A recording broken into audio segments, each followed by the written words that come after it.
Hello friends, उदित pharmacy के YouTube channel पे आप सभी का स्वागत है। मेरा नाम है उदित नारायण विश्वकर्मा और आज के इस वीडियो में एग्जिट एग्जाम के बारे में कुछ इंपॉर्टेंट पॉइंट आपके साथ में डिस्कस करने वाला हूं। अगर एग्जिट एग्जाम का नाम सुनते ही आप भी डर चुके हैं, आपने ये नोटिस देखा होगा। ये जो नोटिस आई हुई है देख सकते हो यहाँ पे कि इसे हम शॉर्ट में बोलते हैं NORBEMS यानी national board of examining in medical science new Delhi. ठीक है डियर बच्चों, और डेट जो है आप देख सकते हैं। इस डेट में जो एग्जिट एग्जाम से रिलेटेड नोटिस आई है, इस यहाँ पे नोटिस को लेकर के भाई 5 या 6 अक्टूबर के बीच 2024 में डी फार्मा एग्जिट एग्जाम यानी DPEE होने का चांस है। और यहाँ पे डी फार्मा जितने भी स्टूडेंट कर रहे हैं उनको ऐसा लग रहा है कि भाई डी फार्मा का पढ़ाई लिखाई तो साइड, पहले एग्जिट एग्जाम को ध्यान में दो, एग्जिट एग्जाम की तैयारी में लग चुके हैं। तो मेरे डियर बच्चों, आपको मैं थोड़ा सा रिलैक्स करना चाहूँगा और मैं बोलना चाहूँगा कि जो एग्जिट एग्जाम होगा इसके बारे में पहले सही से समझो, फिर थोड़ा घबरा लेना अगर लगता है आपको कि वाकई में घबराने या डरने की ज़रूरत है तो। ठीक है, चलिए हम बात क्यों कर रहे हैं, ऐसा क्यों आपको बोल रहे हैं।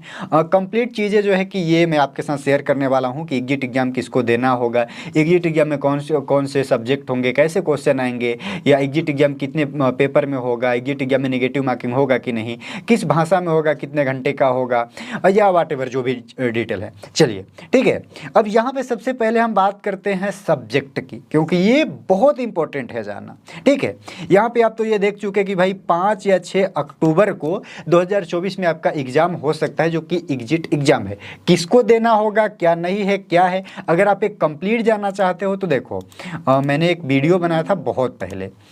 यहाँ पे वो वीडियो को मैंने भी ओपन किया था, ये देखो प्लेलिस्ट में उदित फार्मेसी की आपको मिल जाएगी। इसी चैनल के प्लेलिस्ट में आप जाओगे तो वीडियो आपको मिल जाएगी। ठीक है डियर बच्चों, जो एग्जिट एग्जाम का प्लेलिस्ट है, इसमें हमने ये कंप्लीट बताया था सभी चीज़, सब्जेक्ट वगैरह कितना देना है, क्या कुछ करना है। ठीक है, लेकिन थोड़ा सा इस वीडियो में भी मैं डिस्कस कर देता हूँ इन चीज़ों को। तो आप लाइन पे बने हैं तो देखते रहिए वीडियो को कंप्लीट, आपको काफ़ी कुछ यहाँ से सीखने को मिलने वाला है। ठीक है डियर बच्चों, चलो सबसे पहला ये सब्जेक्ट आपका है डी फार्मा फर्स्ट ईयर का। ठीक है, यहाँ पे मैं पेन ले लेता हूँ। चलो, ये सब्जेक्ट है आपके डी फार्मा फर्स्ट ईयर का, ये सब्जेक्ट है आपके डी फार्मा फर्स्ट ईयर का, फार्माकोग्नोसी भी आपका सब्जेक्ट है डी फार्मा फर्स्ट ईयर का।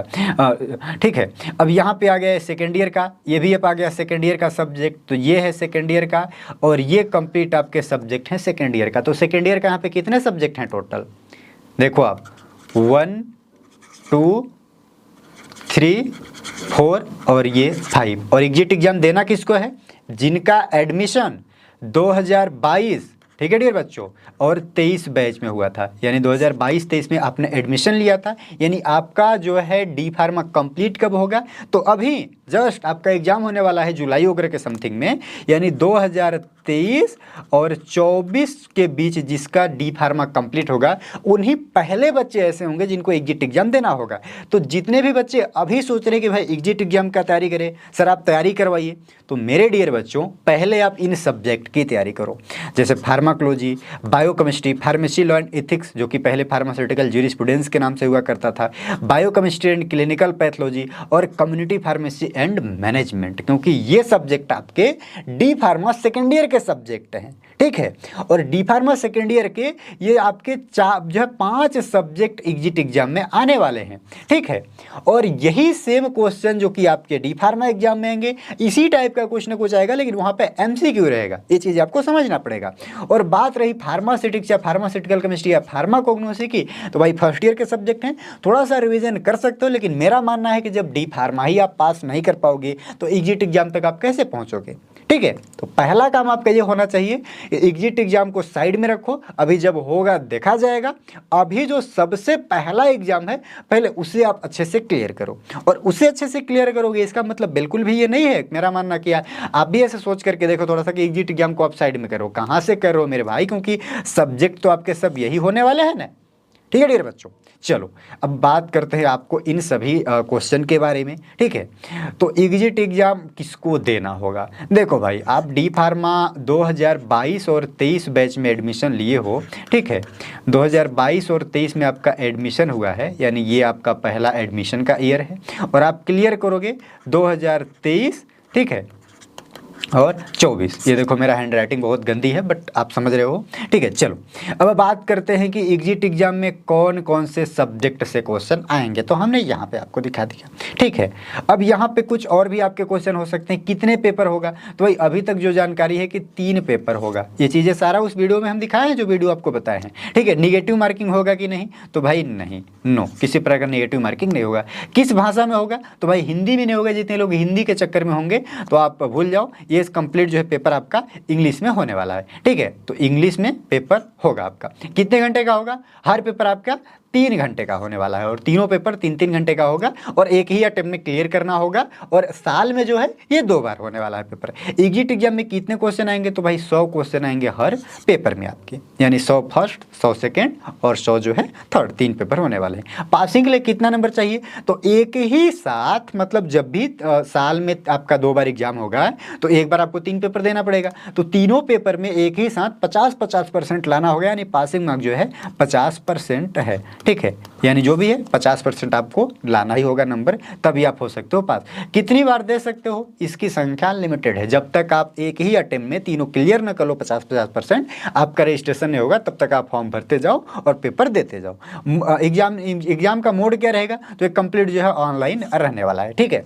तो ये काफ़ी कुछ यहाँ से आपका कन्फ्यूजन दूर हो गया, लेकिन कुछ कुछ चीज़ें अभी भी संदेह में होगा कि सर 3 पेपर होगा और 3-3 घंटे का होगा, सेंटर कहीं और जाएगा, ऑनलाइन होगा पेपर, तो क्या ये सही है, सही नहीं है। कुछ कुछ चीज़ें चेंज होगा, लेकिन अभी तक जो जानकारी मिली है यही है।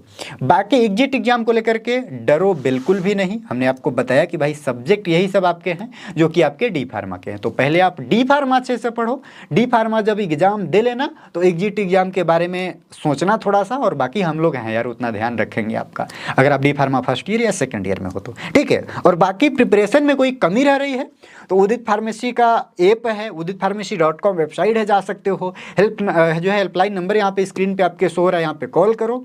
जो भी इंक्वायरी है, जो भी क्वेश्चन है करो, चाहे इंट्रेंस एग्जाम हो आपके डी फार्मा का, चाहे फर्स्ट ईयर हो डी फार्मा का, चाहे सेकेंड ईयर हो डी फार्मा का, चाहे डी फार्मा के बाद एग्जिट एग्जाम की तैयारी करना चाहोगे तो अभी थोड़ा समय है, लेकिन करना चाहोगे अभी से ही तो भाई हम तो कराएंगे ही। लेकिन मेरा सजेशन जो है कि पहले आप डी फार्मा क्लियर करो, फिर एग्जिट एग्जाम के बारे में सोचना, ठीक है यार बच्चों।